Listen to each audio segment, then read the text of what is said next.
appointment is for 1 o'clock. Oh, I know, but listen, I need to talk to you. Something's wrong. What's the matter? Can I take you alone? Joyce, I can't stop now. Besides, I've got 3 permanents to get through today. You can trust Earl here. He's my friend.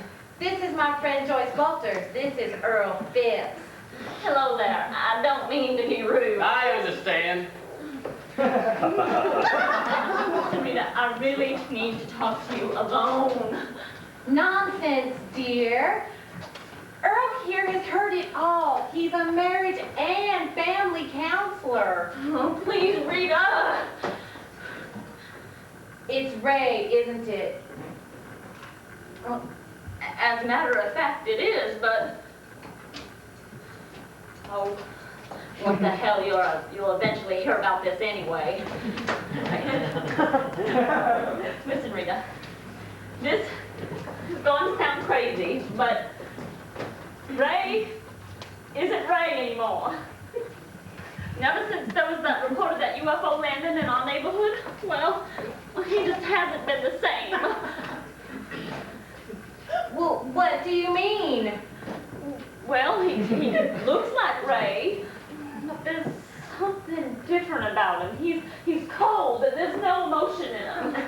Ray's always like that. But he's much worse now. When we talk, he gives me these terse one-word responses, and he's always acting oddly, and he's going to these late-night meetings with strangers. When I ask him where he's been, he tells me he's been bowling. Well, what's so strange about that? At 3 o'clock in the morning. Oh, the other night, after he came home, I found this in his back pocket. What is it? The meeting minutes. Read it for yourself. It's entitled, Conquer the Earth in 120 Days by Incorporating Humans. Rita, I think Ray has been taken over by aliens. And there's a massive conspiracy to conquer the Earth. Ah, that's ridiculous, Joyce. Is it true? I know it's true. Okay, I've noticed others on the street who seem acting weird. They're always like winking at one another and exchanging these secret hand signals. Have you been under a lot of stress lately, Mrs. Walters? Of course I have. My husband is an alien. No, I meant before you fell under the delusion, belief that your husband was an alien. It's no delusion.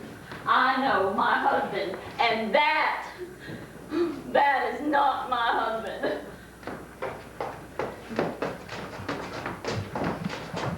The first night that we made love after the report of the UFO, well, I don't quite know how to say this, but when we made love, when he got, you know, erect, well, he just sort of looked at his winky and laughed for about 5 minutes.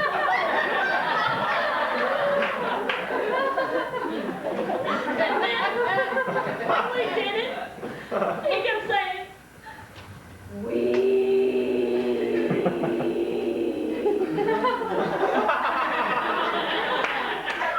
It's strange, boys. Ray's never done anything like that. Perhaps he's experimenting with a new sexual therapy technique. Laughing at his winky.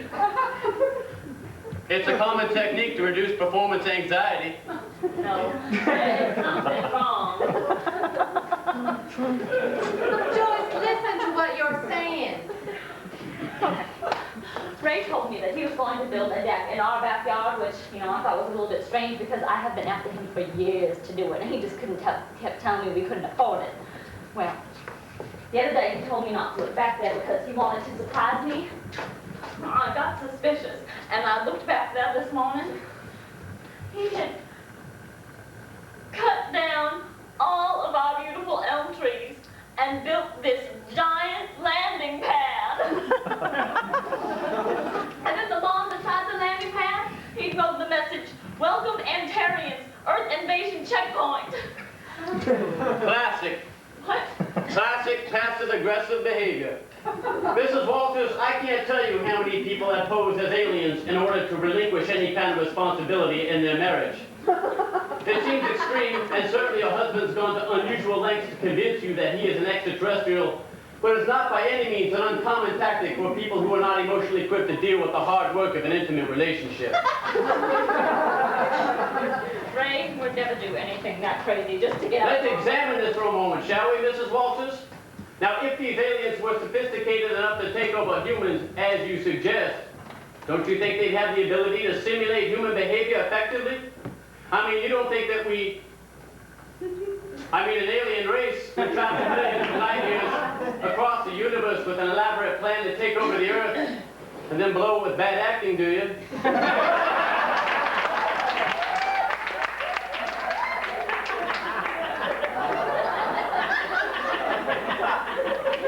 You've got a point there. Of course he does.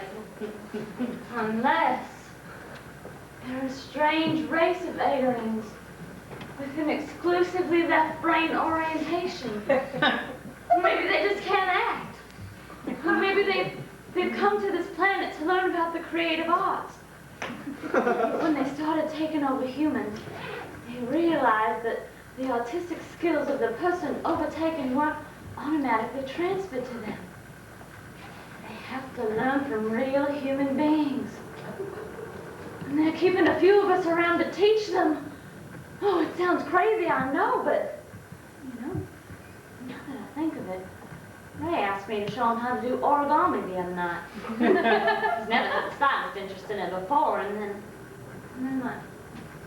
my Thursday night painting class was full of all of these strange new, untalented students. Good Lord, Rita, what did you do to his hair? My God, that is the worst haircut that I have ever seen you.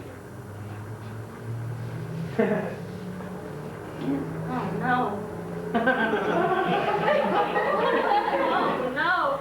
Oh, not you too, Rita. My name isn't Rita, it's Sarah. Sarah? No, Thera. Sarah, like in Theraflu? You're aliens, aren't you? I was right. There's no need for alarm, Mrs. Walters.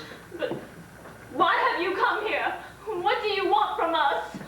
But you have already astutely surmised our purpose for being here, Mrs. Walters. We are Antarians, perhaps the most technically advanced being in the known universe. We have the capability of traversing countless astronomical units in the universe, and yet we are unable to play the harmonica.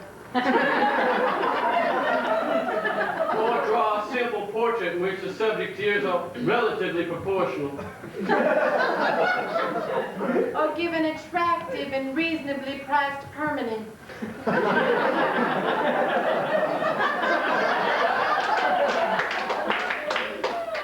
why must you conquer us and take over our bodies? For all our technical genius, Antari is but a dull, drab place.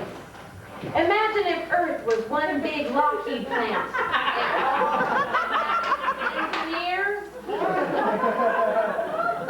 That would be vastly more interesting than Antari. We're seeking to put a little Pizzazz. That's it, pizzazz into our way of living because, frankly, we are getting fed up with just being advanced. What are you going to do with me? Well, once our conquest is complete, you will teach origami classes for a brief period, and then you'll be used for experiments. No! No!